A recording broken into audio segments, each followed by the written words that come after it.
हम इस पे ये डाल लेते हैं कि इसके ऊपर ऑलरेडी कितना लोन है बंदे के ऊपर या बंदी के ऊपर।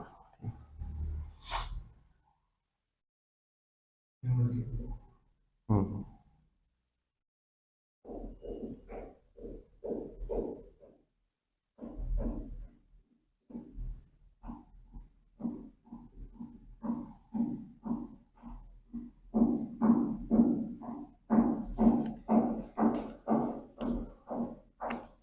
तो ये हमारे पास डेटा का टेबल आ गया।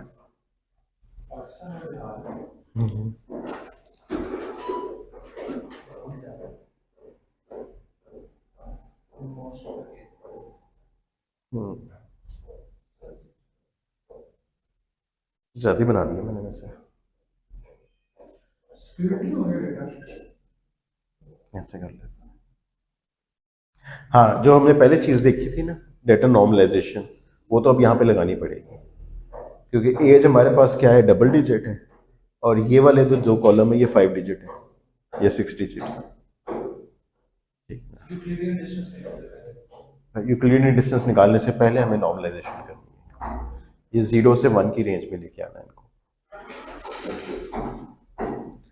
अदरवाइज एज की कोई इंपॉर्टेंस ही नहीं रहेगी। एज का डिस्टेंस जो है वो मैटर ही नहीं करेगा, क्योंकि वहां पर डिस्टेंस जो है वो हजारों में है, टेंस ऑफ थाउजेंड्स में आ रहे होंगे।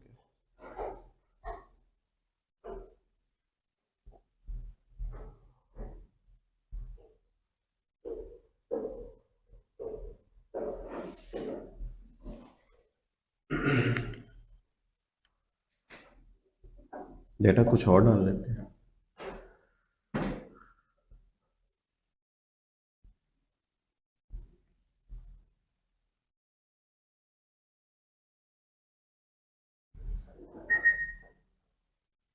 अब लेट्स से इसको हमने 2 क्लस्टर्स में डिवाइड करना है।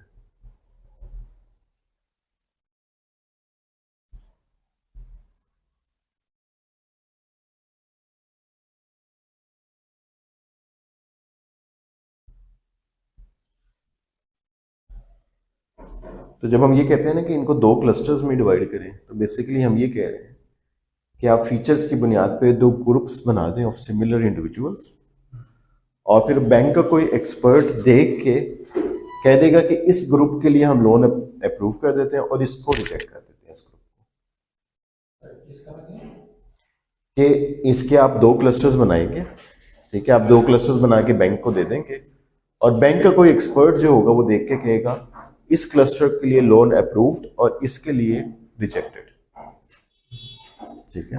उन्होंने आपसे कहा है कि हमें सिर्फ 2 क्लस्टर बना के देते हैं डेटा को। क्लस्टर का मतलब क्या है, 2 सिमिलर ग्रुप ऑफ पीपल बनाते हैं, टू आउटपुट, 2 क्लस्टर्स बनाते हैं। उसके ऊपर डिसीजन क्या करना है ये फिर बैंक की जिम्मेदारी है, क्योंकि बैंक ने आपको डिसीजन का डेटा दिया ही नहीं है, अब आप डिसीजन कर ही नहीं सकते, आप सब्जेक्ट मैटर एक्सपर्ट तो नहीं है, एसएमई तो नहीं है, ठीक है। तो आप ये नहीं बता सकते कि इसको लोन देना चाहिए या नहीं देना चाहिए, क्योंकि आपके पास कोई लोन देने या ना देने की एग्जाम्पल ही नहीं है। आप सिर्फ ये कह सकते हैं कि भाई इनके फीचर्स की बुनियाद पे मैं आपको 2 डिफरेंट कैटेगरीज बता देता हूँ, जिनके दरमियान डिस्टेंस काफी होगा, उनके वो आपस में काफी सिमिलर होंगे, इनको इनको लेबल क्या असाइन करना है ये बात की जिम्मेदारी,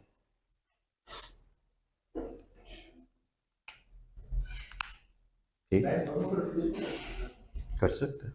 ये सिस्टम का पर्पस नोट सेट करना नहीं है, वो हम तो अनसुपरवाइज्ड प्रॉब्लम सिस्टम क्लासिफिकेशन करेगा, वो किसी असूल के तहत करेगा, सिस्टम क्लासिफाई नहीं कर रहा, असूल कैटेगराइज नहीं, वो कैटेगराइज कर, हाँ उसी क्लासिफिकेशन बैंक ने करेगा, क्लासिफिकेशन बैंक ने करेगा, जो कैटेगराइज मैं कर रहा हूं तो मुझे किसी प्रिंसिपल के तहत करनी है, वो इन 3 फीचर्स पे कर रहे हैं।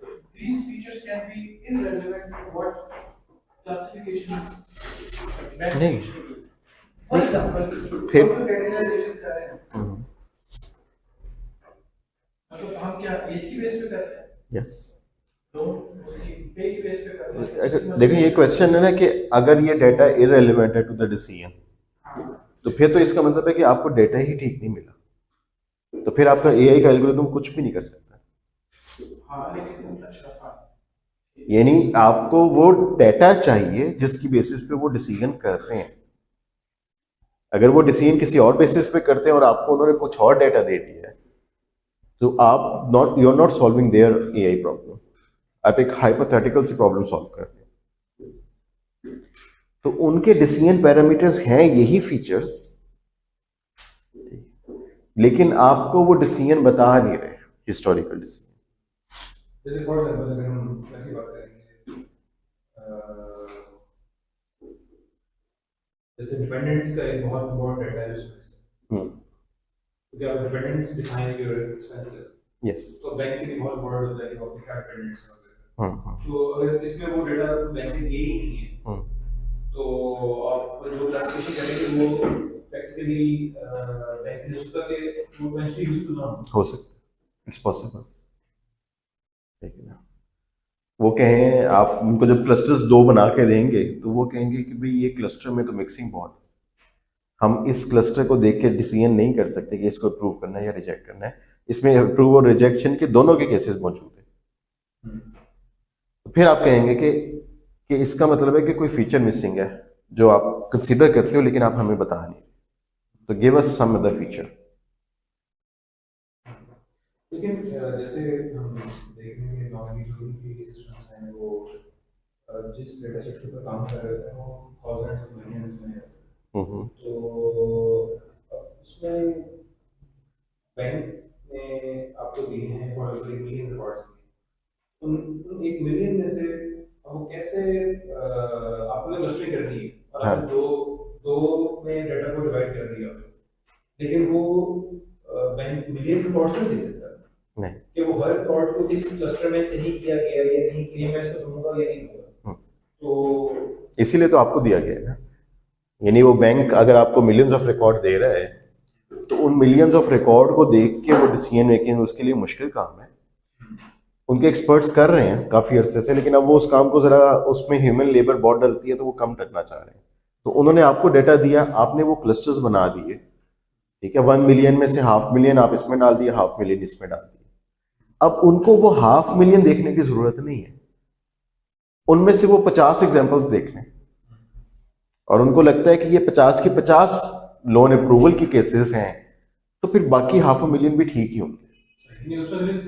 उसमें से वो सैम्पलिंग करें और उस सैंपल की बेसिस पे उसको टेस्ट डेटा वो कह लें और उसके रिजल्ट्स की बेसिस पे वो फैसला करें कि क्लस्टर ठीक बना है या नहीं बना। तो ये हम काम कर सकते हैं। अब क्लस्टर की परफॉर्मेंस को हम कैसे मेजर करें कि हमारी क्लस्टरिंग अच्छी हुई है या नहीं हुई, उसके लिए हम 2 टर्म्स यूज करते हैं। एक है हमारी इंटर क्लस्टर और दूसरा है intra cluster. Inter cluster distance और इंट्रा क्लस्टर डिस्टेंस।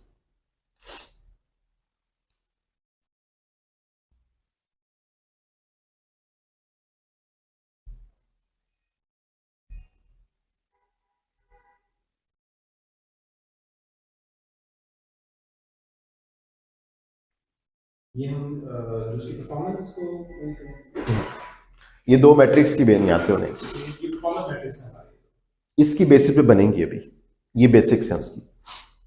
जैसे हमने देखा था ना उसमें सुपरवाइज में कि हम ट्रू पॉजिटिव निकालते हैं, फॉल्स पॉजिटिव निकालते हैं, ये सारी चीजें निकालते हैं, उनकी बेसिस पे कुछ फॉर्मूला के बुनियाद पे हमें वो रिजल्ट मिल जाता था।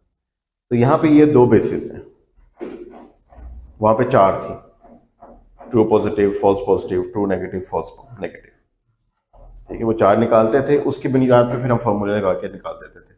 यहाँ पे 2 हैं तो इसलिए it's simpler. Intra cluster distance क्या है कि एक क्लस्टर के अंदर जो इंडिविजुअल्स हैं उनका सेंटर से कितना डिस्टेंस है, मीन डिस्टेंस। और इंटर क्लस्टर ये है कि 2 क्लस्टर्स के दरमियान कितना डिस्टेंस है, या इन अदर वर्ड्स 2 सेंटर्स के दरमियान कितना डिस्टेंस है। तो इंटर क्लस्टर हो गया 2 सेंटर्स के दरमियान कितना डिस्टेंस है। इंट्रा क्लस्टर ये हो गया कि एक क्लस्टर के मेंबर्स का अपने सेंटर से कितना डिस्टेंस है।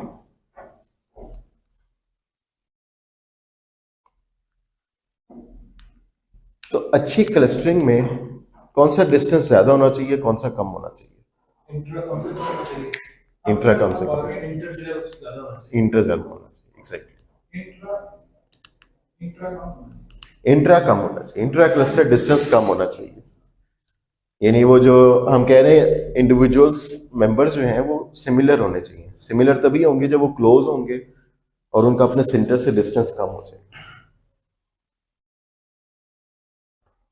तो हम लोग इंट्रा को ये कह रहे हैं कि distance of data points from within its own centre. Yes, distance of the data members, cluster members from its centre. और inter cluster distance is the distance between two clusters और two centres.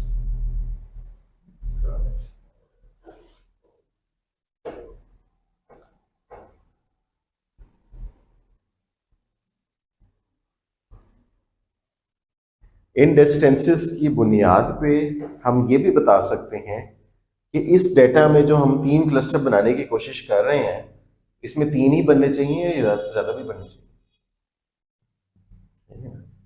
हम ये कह रहे हैं कि जी अच्छी clustering वो होगी जिसमें इंटर डिस्टेंस बहुत हो और इंट्रा कम हो। अगर ऐसा नहीं होता, क्लस्टरिंग करके हम फारिग हुए और ऐसा नहीं हुआ, इंटर क्लस्टर डिस्टेंस कम है, इंट्रा बहुत ज्यादा है, अब इसका क्या मतलब है? इसका मतलब है हमारी क्लस्टरिंग ठीक नहीं हुई। Now what to do? एक टेक्निक तो हम ये कर सकते हैं कि जी दोबारा से क्लस्टरिंग करें, नए सेंटर्स लें और दोबारा क्लस्टरिंग करें।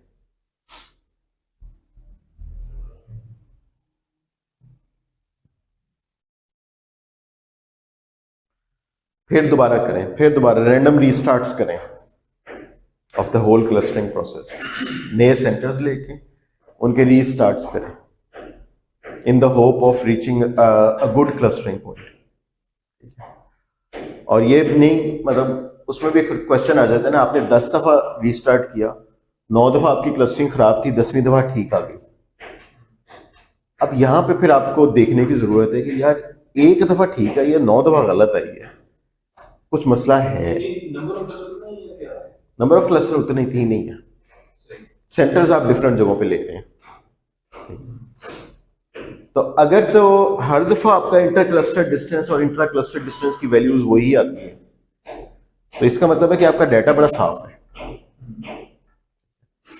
मतलब उसमें डिस्टिंक्शन बड़ी अच्छी हो सकती है क्लस्टरिंग की। इसका तो क्लियर कट ये मतलब है कि आप नंबर ऑफ क्लस्टर्स ठीक नहीं बना रहे। तो ये इनिशियल सेंटर्स गलत लेने वाला मसला नहीं है, बल्कि नंबर ऑफ क्लस्टर्स आपने गलत डिसाइड किए हुए हैं।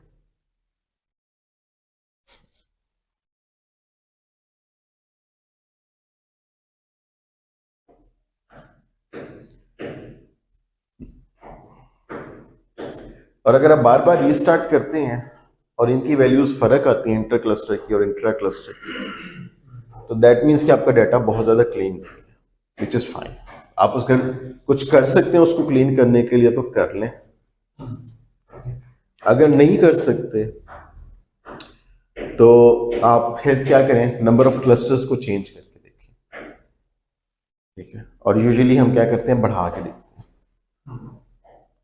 यानी इस डाटा इस तरह का है कि इसके अंदर 5 क्लस्टर्स बनने चाहिए और आप कोशिश करें उनको 3 में फिट करें, ठीक है। तो वो एक लार्ज डिस्ट्रीब्यूशन ऑफ पॉइंट्स को आप एक ही क्लस्टर में डाल रहे होंगे और उसके चारों तरफ दूसरे क्लस्टर्स भी बने होंगे। तो कभी ये पॉइंट्स उस क्लस्टर में चले जाते हैं, कभी इसमें आ जाते हैं, कभी इसमें चले जाते हैं, कभी इसमें चले जाते हैं, बेस्ड ऑन कि आपने इनिशियल सेंटर्स कौन से लिए थे।